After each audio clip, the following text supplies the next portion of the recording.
Oil prices in the stock market have taken a beating from the coronavirus. And today's price to WTI is trading at $44.76, Brent crude at $49.67. I want to listen in on what Dr. Drew has to say about it, the coronavirus, and I'll weigh in on it. Now, a few weeks ago, if you remember, we had friend of the show, Dr. Drew, on.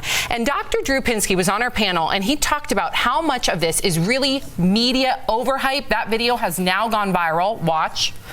So, Dr. Drew, are we overreacting? Yes. Yes.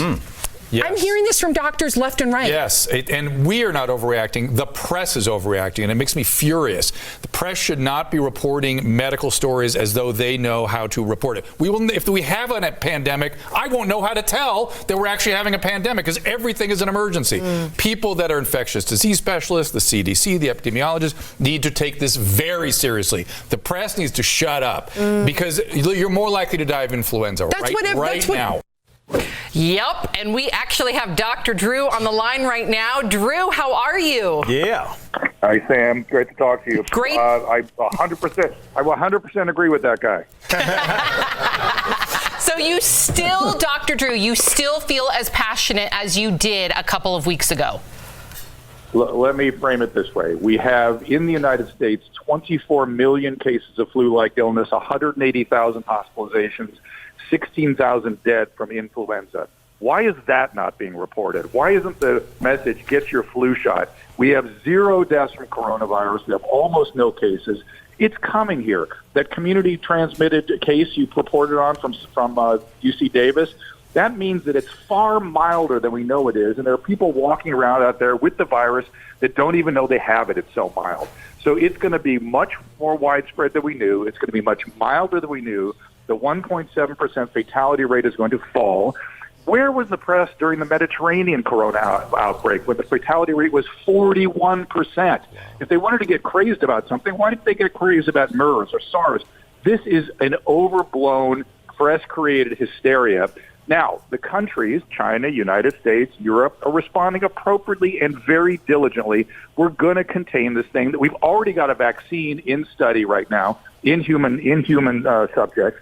So this thing is well at hand. President Trump is absolutely correct. He allocated $2.5 billion for this. Chuck Schumer asked for $8 billion. So if you listen to what the doctor is saying, statistically speaking, influenza is by far more dangerous than the coronavirus. Then why are they blowing this thing up? I'll tell you one reason. They want to beat Trump. They can't beat him on his economy. And so the only way for them to win is to beat up his economy. Look what Mike Pence has to say here. Pence tells Rush Limbaugh, who said coronavirus has been overhyped. We are all in this together. Limbaugh has said concerns about the coronavirus are being weaponized by Democrats in the media compared to the virus to the common cold. One of the things that Dr. Drew said is that there are people walking around with the coronavirus and don't even realize it because it's mild. It's not as serious as you think. I mean, there's different levels of the flu. Well, there's different levels of the coronavirus. Let's talk oil, okay? Now, OPEC failed to react to the most recent production cut, and that's why we see $44 a barrel. I believe today, $44.76. And so OPEC leading towards larger oil cuts as virus hits prices, demand sources. Okay. Saudi Arabia, the biggest producer in OPEC, and some other members are considering agreeing an output cut of 1 million barrels per day for the second quarter of 2020, more than initially proposed cut of 600,000. So here's the beauty of my side of the business. Okay. Saudi Arabia is going to do whatever it takes to keep oil prices around $50 a barrel. In 2005, oil prices hit $50 a barrel for the first time, okay? And so the reason why $50 oil was very exciting in 2005, it was the highest we've ever seen, was quite simply we weren't spending $5 to $10 million on a frac to drill a well. We were just drilling a well for $500, $600, $1 million. And at $50 oil, there's a lot of profit to be made. Well, that's a conventional oil play. I still develop conventional oil, okay? So it's the frackers, it's shale that is getting hurt really bad. So I'm in a perfect position. The perfect positioning meaning Shell is jumping out. A lot of the major companies are going offshore, and they're falling apart right now. While everyone's falling apart, we're going in and taking advantage of the situation, picking up premium leases. We're going in, getting good oil programs, and we're still able to be economically feasible at these prices. Not just economically feasible, but the upside is just as great as it was in 2005. The problem is our brains are programmed. Oil has tanked. Well, it's tanked for Shell people, and Shell has only really been around since 2012. You got to remember, back in 2010, 11, we were only producing 6 million a year. Shell came on the scene, and then we started producing 16 million a year. That's an additional 10 million barrels of oil a day. So they are scheduled to meet, this is OPEC, scheduled to meet March 5th through 6th in Vienna to decide further policy. An initial response to counter the impact of the virus on the oil market, an OPEC committee this month recommended the group deepens its output cuts by 600,000 barrels a day, a figure now seen as not enough by some in the group. So they're trying to figure out, should we go at 600,000 barrels a day, or should we increase it to a million?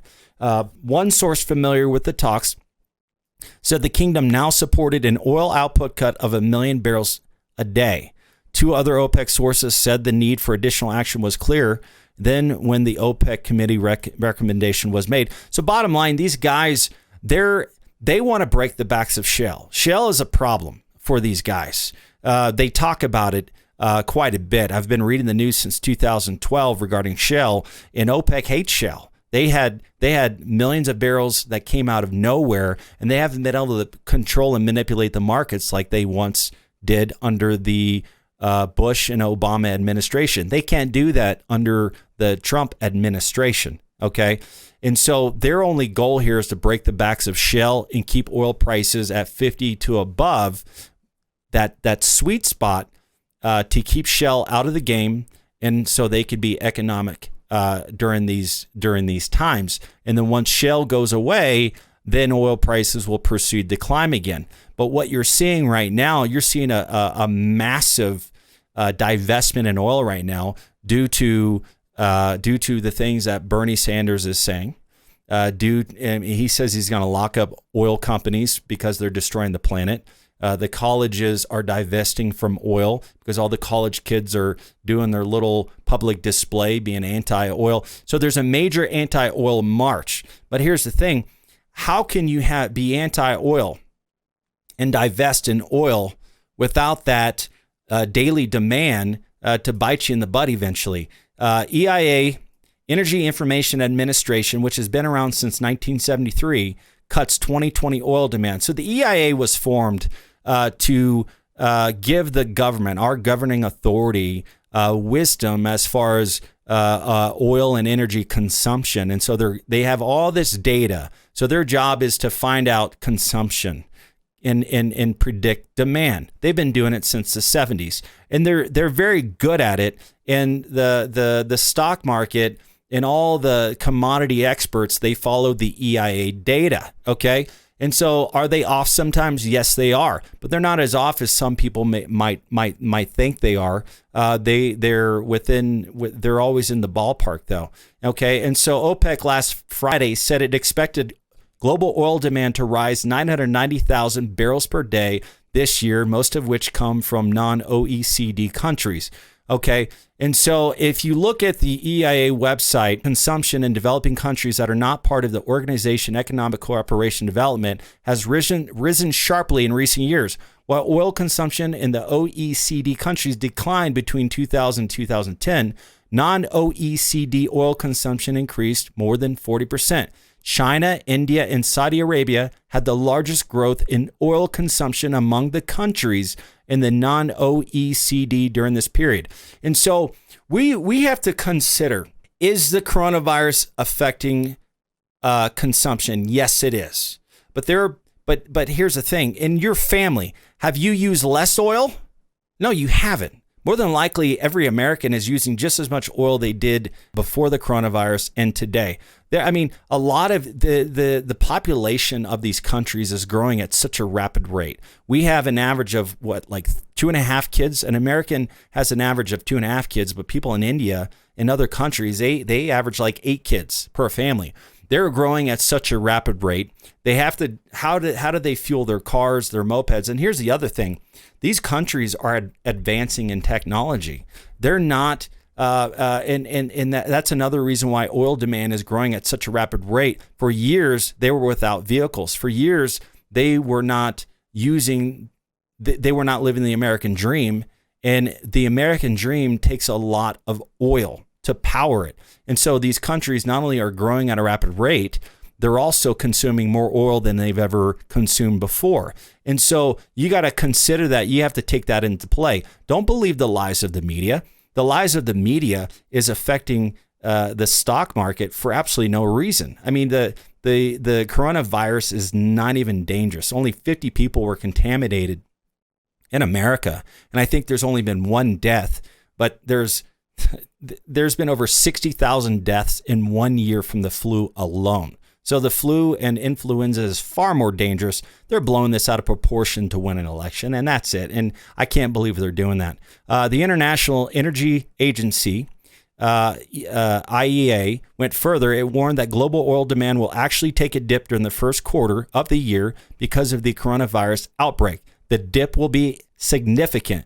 The IEA said at 435,000 barrels per day represented the first contraction in demand in a decade. As for the rest of the year, the IEA said it expected demand to grow by 825,000 barrels per day, a downward revision close to that made by the EIA at 365,000 barrels per day.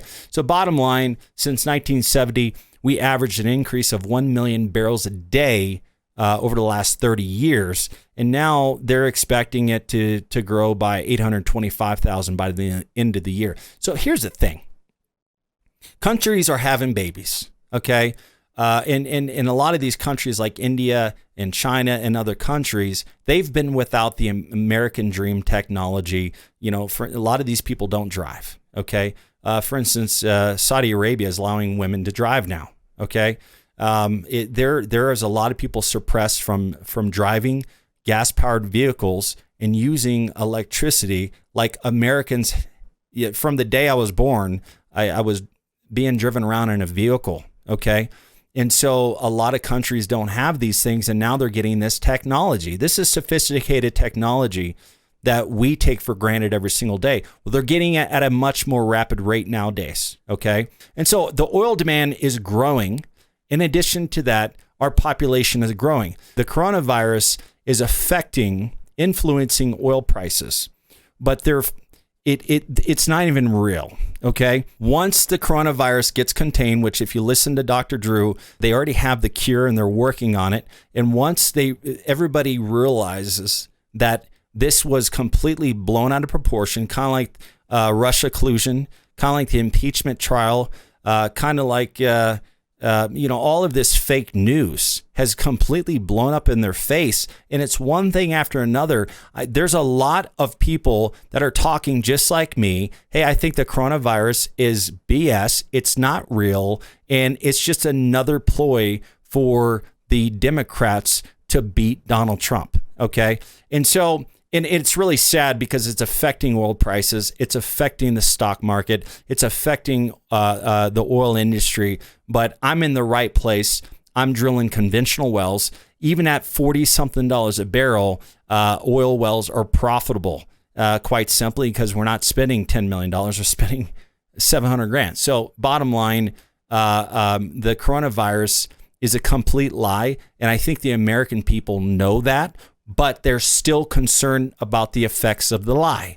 They're still concerned, well, maybe I should shrink back. Well, you don't shrink back when things are low. That's when you buy.